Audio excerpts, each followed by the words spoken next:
Hello दोस्तों, स्वागत है आपका आज के इस वीडियो लेक्चर में। दोस्तों, आज के इस वीडियो लेक्चर में हम आपके इतिहास के पाठ 3 जिसका नाम है बंधुत्व जाति तथा वर्ग के भाग 4 को पढ़ेंगे। दोस्तों, चलिए जानते हैं आज इस वीडियो में हम क्या पढ़ेंगे। दोस्तों, सबसे पहले इस वीडियो में हम जानेंगे कुछ सामाजिक विषमताओं के बारे में। दोस्तों, अगर आपको याद हो तो हमने पिछली वीडियो में भी कुछ सामाजिक विषमताओं के बारे में चर्चा की थी। आज हम कुछ और सामाजिक विषमताओं के बारे में जानेंगे। उसके बाद हम जानेंगे कि क्या इतिहास में अक्षत्रिय राजा मौजूद थे या नहीं। दोस्तों, उसके बाद हम जानेंगे समाज में जाति और सामाजिक गतिशीलता के बारे में। दोस्तों, इसके बाद हम वर्ण व्यवस्था की आलोचना के बारे में जानने की कोशिश करेंगे। ये जानेंगे कि किन किन सामाजिक समूहों ने वर्ण व्यवस्था की आलोचना की और इस व्यवस्था की आलोचना किस किस प्रकार से की गई।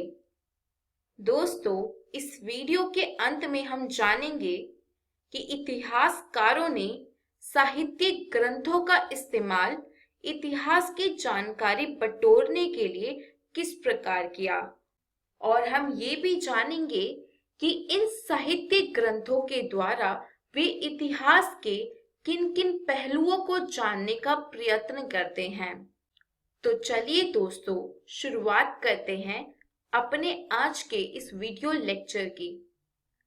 दोस्तों, जैसा कि हमने पिछली वीडियो लेक्चर में वर्ण व्यवस्था के बारे में जाना था और हमने ये जाना था कि वर्ण व्यवस्था में क्षत्रियों का काम ही शासन करना होता था। उनका काम युद्ध करना, प्रशासन करना और दान दक्षिणा देना भी होता था। दोस्तों, मुख्य तौर से इस व्यवस्था के अनुसार केवल क्षत्रिय ही राजा हो सकते थे। तो चलिए दोस्तों, अब जानते हैं कि क्या अक्षत्रिय राजा भी इतिहास में मौजूद थे या नहीं। दोस्तों, शास्त्रों के अनुसार केवल क्षत्रिय ही राजा हो सकते थे, किंतु बहुत से ऐसे महत्वपूर्ण राजवंश थे जो अन्य वर्गों से संबंधित थे। दोस्तों, अगर हम इतिहास में देखें तो बहुत से महत्वपूर्ण राजवंशों की उत्पत्ति अन्य वर्णों से भी हुई है। दोस्तों, मौर्य वंश जिसने एक विशाल साम्राज्य पर शासन किया, कई लोगों का कहना है कि वे क्षत्रिय नहीं थे। कई लोगों के बीच यह बहस चलती है कि वे शूद्र या ब्राह्मण वर्ण से संबंधित थे। लेकिन दोस्तों, बौद्ध ग्रंथों ने ये इंगित किया है कि वे क्षत्रिय थे, किंतु ब्राह्मणीय शास्त्र उन्हें निम्न कुल का मानते थे। दोस्तों, इसी प्रकार सातवाहन कुल के राजाओं के भी वर्ण के ऊपर बहस चलती रही है। उनमें से गौतमी पुत्र सिरी सातकर्णी ने अपने आप को एक अनूठा ब्राह्मण कहा है। दोस्तों, ऐसे बहुत से उदाहरण इतिहास में देखने को मिलते हैं कि बहुत से राजा अक्षत्रिय थे। तो वस्तुतः हम कह सकते हैं कि राजनीतिक सत्ता का उपभोग हर वह व्यक्ति कर सकता था जो समर्थन और संसाधन जुटा सके। दोस्तों, राजत्व शायद ही क्षत्रिय कुल में जन्म लेने पर निर्भर करता था। चलिए दोस्तों, अब जानते हैं जाति और सामाजिक गतिशीलता के बारे में। दोस्तों, ब्राह्मणीय सिद्धांत के अनुसार वर्ण व्यवस्था की तरह ही जाति भी जन्म पर आधारित थी। दोस्तों, जैसा कि हमने पढ़ा, वर्ण की संख्या निश्चित थी। वर्ण केवल 4 थे, लेकिन जातियों की कोई निश्चित संख्या नहीं थी। दोस्तों, जहां कहीं भी इस ब्राह्मणीय वर्ण व्यवस्था का नए समुदायों से आमना सामना होता था, जैसे कि जंगल में रहने वाले निषाद या फिर व्यावसायिक वर्ग जैसे स्वर्णकार, जिन्हें इन 4 वर्णों वाली व्यवस्था में नहीं डाला जा सकता था, उनका जाति में वर्गीकरण कर दिया गया था। दोस्तों, वे जातियां जो एक ही जीविका अथवा व्यवसाय से जुड़ी थी, उन्हें कभी-कभी श्रेणियों में भी संगठित किया जाता था।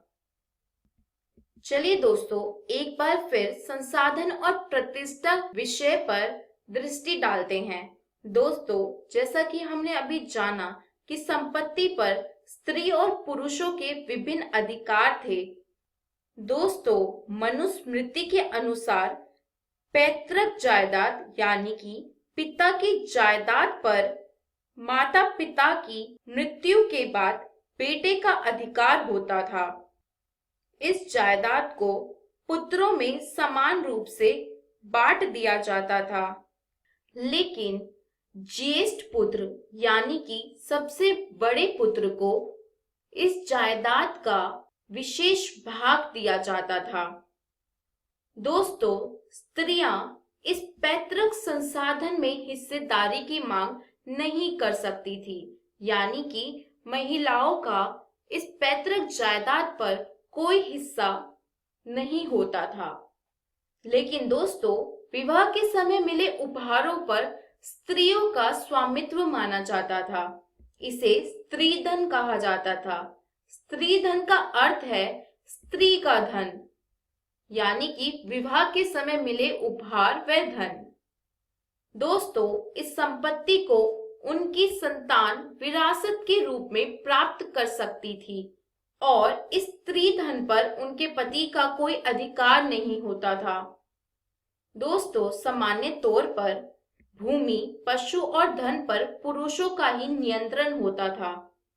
दोस्तों, इन बातों को जानने के बाद हम ये कह सकते हैं कि स्त्री और पुरुषों के बीच सामाजिक हैसियत की भिन्नता संसाधनों पर उनके नियंत्रण की भिन्नता की वजह से अधिक प्रखर हुई।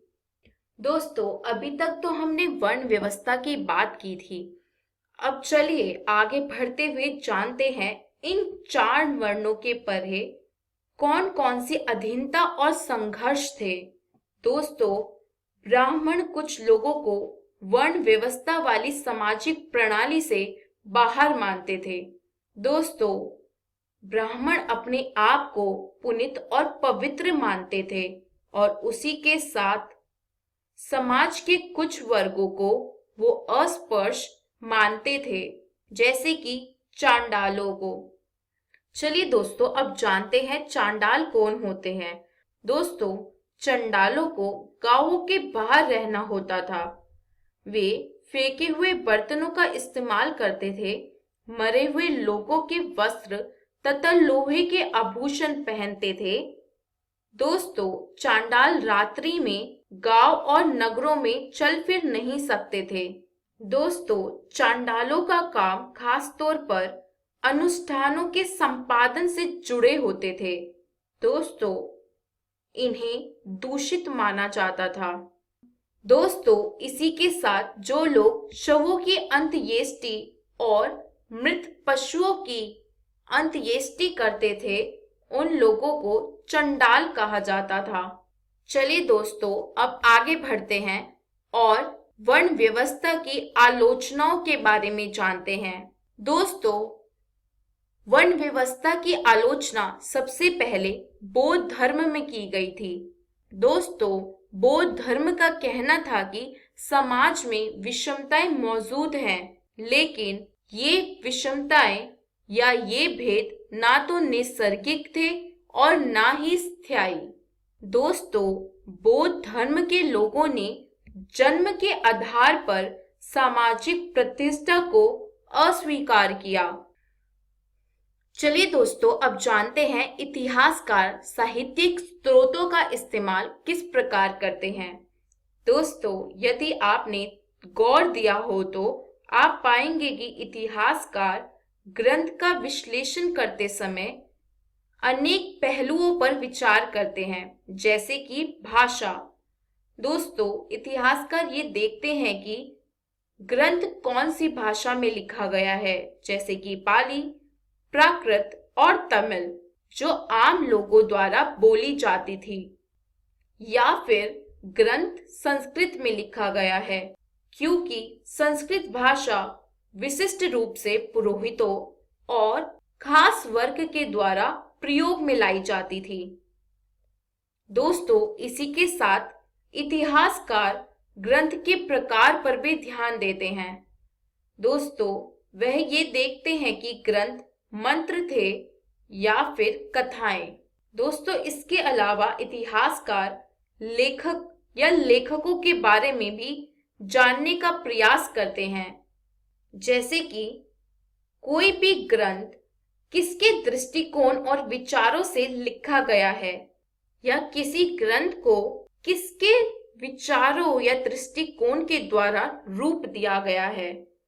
दोस्तों, लेखकों के साथ साथ इन ग्रंथों के श्रोताओं का भी इतिहासकार परीक्षण करते हैं, क्योंकि लेखकों ने अपनी रचना करते समय श्रोताओं की अभिरुचि पर भी ध्यान दिया होगा। दोस्तों, इन सब मुद्दों पर जायजा लेने के बाद ही इतिहासकार किसी ग्रंथ की विषय वस्तु का इतिहास के पूर्ण निर्माण के लिए इस्तेमाल करते हैं। चलिए दोस्तों, अब जानते हैं इतिहासकार महाभारत की विषय वस्तु को कैसे देखते हैं। दोस्तों, महाभारत की विषय वस्तु को दो मुख्य शीर्षकों में बांटा गया है। पहला है आख्यान और दूसरा है उपदेशात्मक। दोस्तों, आख्यान में कहानियां बताई गई हैं और सामाजिक आचार विचार उपदेशात्मक भाग में आते हैं। चलिए दोस्तों, अब महाभारत के लेखक के बारे में जानते हैं। दोस्तों, इसकी मूल कथा के रचयिता भाट सारथी थे, जिन्हें सूत भी कहा जाता था। दोस्तों, ये क्षत्रिय योद्धाओं के साथ युद्ध क्षेत्र में जाते थे और उनकी विजय व उपलब्धियों के बारे में कविताएं लिखते थे। दोस्तों, लिपिक श्री गणेश परंपरा के अनुसार वेद व्यास जी ने इस ग्रंथ को श्री गणेश से लिखवाया था। दोस्तों, इसी के साथ हमारा वीडियो लेक्चर समाप्त होता है। चलिए दोस्तों, जानते हैं इस वीडियो में हमने क्या सीखा।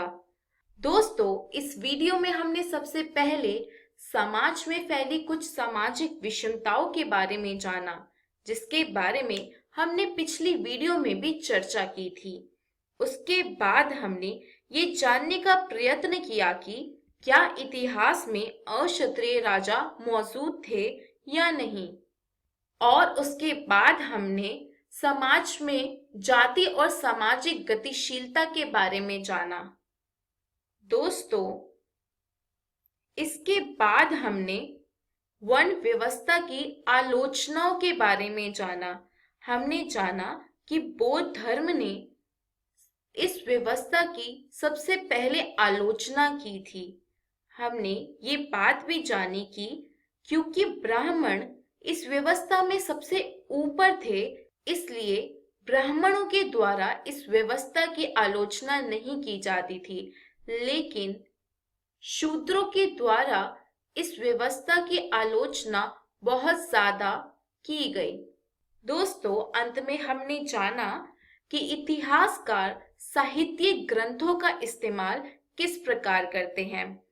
हमने महाभारत के एक उदाहरण के द्वारा जानने की कोशिश की कि साहित्यिक ग्रंथों के कौन कौन से पहलू इतिहासकार इतिहास को जानने के लिए इस्तेमाल करते हैं, जैसे कि लेखक के बारे में जानकारी, ग्रंथों की विषय वस्तु, ग्रंथों की भाषा और ग्रंथ किसके द्वारा लिखे गए हैं उनका दृष्टिकोण। दोस्तों, मैं आशा करती हूँ आपको आज का वीडियो लेक्चर बहुत अच्छे से समझ आ गया होगा। दोस्तों, इस वीडियो लेक्चर को और अच्छे से पढ़ने और समझने के लिए अपनी इतिहास की पाठ्य पुस्तक भारतीय इतिहास के कुछ विषय भाग 1 से इस पाठ को अवश्य पढ़ें। दोस्तों, अगली वीडियो में हम इस पाठ के प्रैक्टिस क्वेश्चंस को करेंगे।